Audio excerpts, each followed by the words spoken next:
Alright, noise comparison test. This is with the standard exhaust on. We'll start her up and see how she sounds.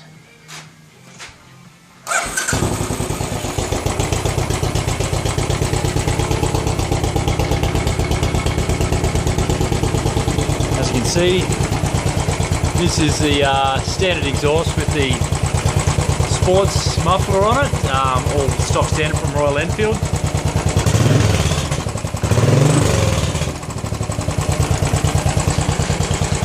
Dog's not overly keen on it.